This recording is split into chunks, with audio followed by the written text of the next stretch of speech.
dan nama budaya semuanya. Perkenalkan, kami dari kelompok 5 PI Agama Buddha dengan topik memperkenalkan meditasi. Nama saya Desi, Nama saya Rifana. Nama saya Karel. Nama saya Van. Nama saya Silvana. dan kami semua dari 10L. Nah, ini yang akan kami bahas hari ini topik-topiknya. Oke, jadi yang pertama, meditasi hidup berkesadaran. Meditasi hidup berkesadaran terdiri atas dua kata, yaitu meditasi dan hidup berkesadaran.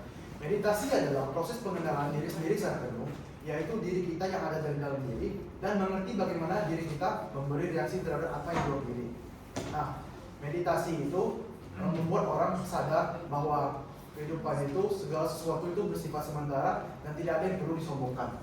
Nah, hidup berkesadaran adalah melakukan sesuatu dengan alasan yang jelas dan tidak perlu dipertanyakan itu.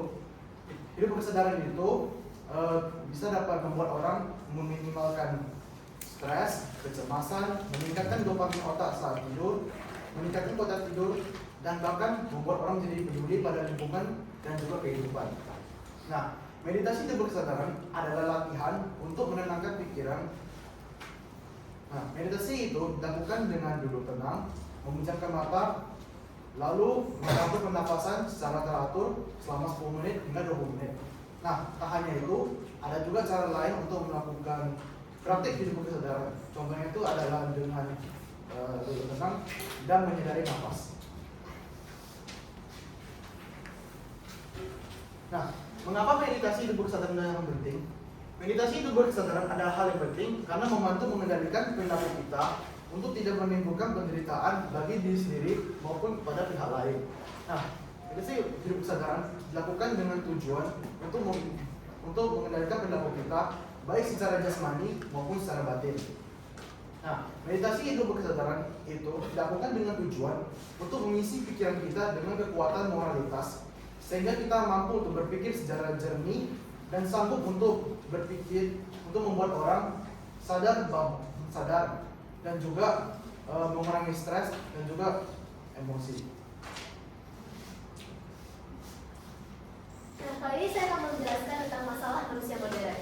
Nah, kita sebagai manusia modern zaman sekarang, pastinya kita akan dilalui dengan masalah-masalah duniawi yang terus-menerus. Tidak hanya akan menimbulkan kekosongan batin, kejenuhan batin, bahkan kita dapat menjadi gangguan mental ataupun gangguan kesehatan. Berdasarkan riset Kemenkes RI tahun 2019, menyatakan bahwa 1 dari 10 penduduk Indonesia mengalami gangguan kesehatan mental. Tidak hanya itu, berdasarkan data tersebut juga, berdasarkan Riskesdas 2019, menyatakan bahwa lebih dari 19 juta penduduk Indonesia yang usianya lebih dari 15 tahun mengalami gangguan kecemasan mental. Oleh karena itu, kita perlu memperhatikan hal tersebut ini karena seiring waktu data tersebut akan bertambah dan kesibukan kita juga akan bertambah. Salah satu solusi yang bisa kita terapkan adalah melalui meditasi hidup berkesadaran. Seperti yang telah disampaikan oleh Van sebelumnya, meditasi adalah pemusatan pikiran untuk mencapai ketenangan pikiran, yang dimana itu dibagi menjadi 2 skala besar, yaitu Vipassana Bhavana dan juga Samatha Bhavana. Kedua meditasi ini dapat dibedakan melalui tujuannya dan juga objeknya. Yang pertama adalah tujuannya. Samatha Bhavana ini bertujuan untuk memusatkan pikiran kepada suatu objek sehingga pikiran kita terkonsentrasi dan tidak berkeliaran kemana-mana. Namun, Samatha Bhavana ini tidak bisa menghilangkan kekotoran batin secara sepenuhnya. Kekotoran batin hanya akan diendapkan bagaikan batu besar yang menumpuk rumput. Namun, tujuan utama dari meditasi bukanlah ketenangan ataupun konsentrasi pikiran, melainkan adalah pandangan terang. Ketenangan pikiran ini digunakan untuk melaksanakan Vipassana Bhavana. Vipassana Bhavana ini adalah pengembangan batin untuk mencapai pandangan yang terang. Orang yang melaksanakan Vipassana Bhavana ini dapat mencapai nibbana dan pencerahan. Karena orang yang melaksanakan ini mengetahui pentingnya hidup dan mengetahui anicca, ketidakkekalan, dukkha, penderitaan, anatta, tidak kekal tanpa adanya aku. Lalu perbedaan kedua yang dapat kita sampaikan itu adalah objeknya. Objek Samatha Bhavana ini meliputi 40 macam objek, meliputi 10 kasina, 10 asubha, 10 anusati, 4 apamana, 1 ahara pakilusena, 1 cakudatu pawatana, dan juga 4 alpa. Sedangkan Vipassana Bhavana ini meliputi 2 objek saja, yaitu nama dan rupa, atau nama lainnya adalah 4 satipatthana.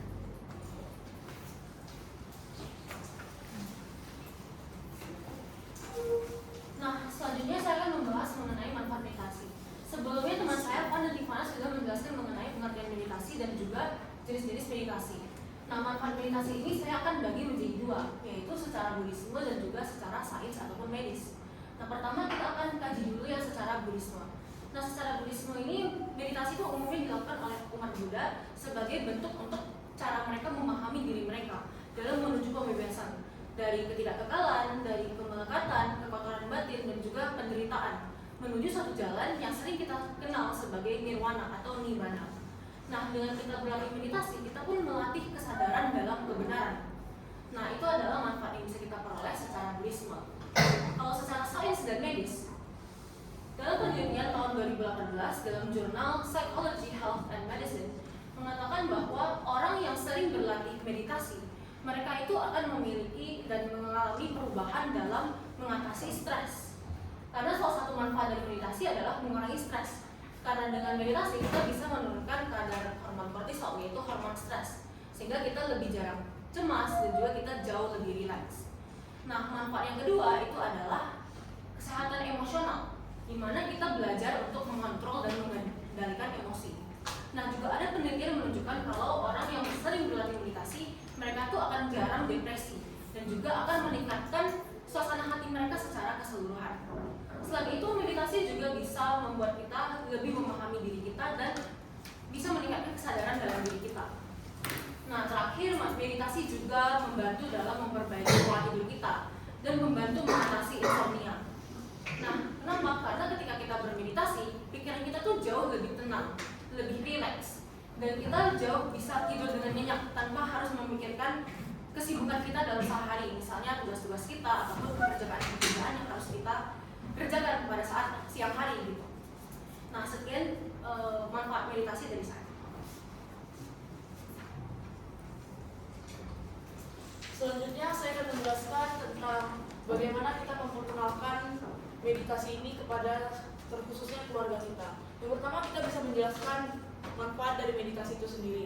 Mungkin kita bisa menjelaskan tentang bagaimana meditasi itu dapat mengurangi stres, mengontrol kesehatan mental kita, kemudian memperbaiki pola tidur kita dan lain-lain. Dengan ini mereka bisa menjadi lebih terdorong untuk melakukan meditasi karena sudah mengetahui manfaatnya itu tidak sedikit. Yang kedua, kita bisa coba praktik langsung. Kita bisa mengajak mereka untuk ikut kita bermeditasi mungkin sebentar dengan teknik pernafasan yang biasanya paling umum digunakan dalam melakukan meditasi. Yang ketiga, kita dapat melakukan pendekatan yang tepat. Karena anggota keluarga kita kan belum tentu itu semua orang dewasa. Misalnya itu ada anak-anak ataupun yang remaja, kita bisa lakukan dengan metode visualisasi. Sedangkan untuk orang dewasa kita bisa khususkan untuk metode relaksasi. Dengan ini metode yang kita gunakan bisa disesuaikan dengan kebutuhan mereka. Kemudian yang keempat, kita dapat mulai perlahan. Meditasi tidak harus langsung melakukan 10-20 menit karena belum tentu orang yang tidak biasa melakukan meditasi akan sanggup untuk menjalani sampai 20 menit. Kita bisa mulai ajak dari 5-10 menit dahulu sebagai perkenalan tentang bagaimana meditasi itu.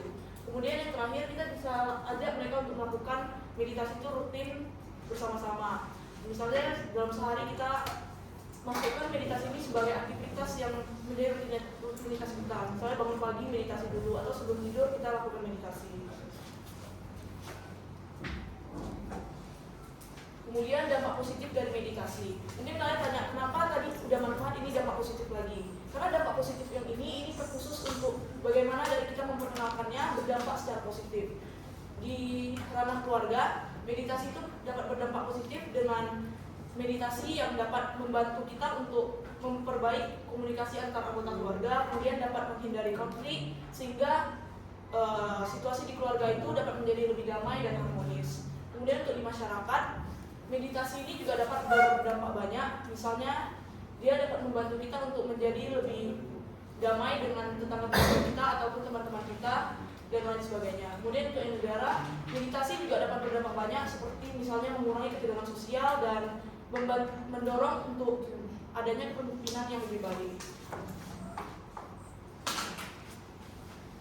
Oke, selanjutnya saya akan membahas kesimpulan. Nah, dalam agama Buddha terdapat meditasi, yang dimana agama Buddha dan meditasi ini saling berkaitan satu sama lain.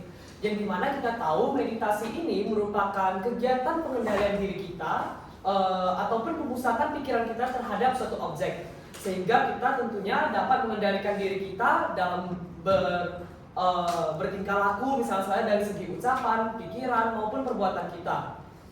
Nah, meditasi ini juga memberikan berbagai fungsi. Ya, misalnya saja memberikan sila, samadhi, pana kepada kita sebagai umat Buddha. Tidak hanya itu, melalui meditasi, pikiran kita juga akan menjadi lebih tenang, sehingga kita dapat menjalankan kehidupan sehari-hari menjadi lebih baik. Nah, seperti kita tahu, di era sekarang, di mana teknologi telah berkembang, kita sebagai manusia modern hidup dengan berdampingan dengan adanya berbagai teknologi ini. Tidak jarang kita sebagai individu merasa sangat sibuk, yang dimana dari hasil analisa-analisa terhadap individu-individu yang ada di dunia, setiap orang hanya dari yang tidurnya dari 8 jam, saat ini bahkan ada yang rata-rata menjadi 6,5 jam. Nah, oleh sebab itu meditasi ini tentunya sangat penting dong untuk dilakukan oleh kita semua. Misalnya saja dapat kita lakukan dengan berbagai posisi-posisi meditasi yang telah disampaikan. Misalnya saja seperti posisi duduk, berdiri, ataupun berjalan. Nah, terakhir saya akan membahas saran. Nah, meditasi ini tentunya sangat penting untuk dilakukan, terutama bagi kita yang memiliki keseharian yang sangat sibuk. Meditasi ini ada dua, yang telah dijelaskan tadi, yaitu ada Vipassana Bhavana dan Samatha Bhavana. Yang kedua, meditasi ini memiliki tujuan yang berbeda. Nah, oleh sebab itu kami akan memberikan saran-saran tentang meditasi. Yang pertama itu adalah, pertama-tama lakukan meditasi itu dengan waktu yang singkat terlebih dahulu. Nah, setelah itu yang kedua, kita dapat mencari ruang yang tenang agar dapat menjalani kegiatan meditasi ini dengan lebih baik dan konsentrasi. Yang terakhir, kita dapat melakukan berbagai posisi-posisi meditasi sehingga lebih bervariasi dan kita dapat semakin melatih fokus dan pikiran kita. Sekian dari presentasi kami yang dapat kami sampaikan. Maaf apabila terdapat salah kata dan namo buddhaya bagi semua.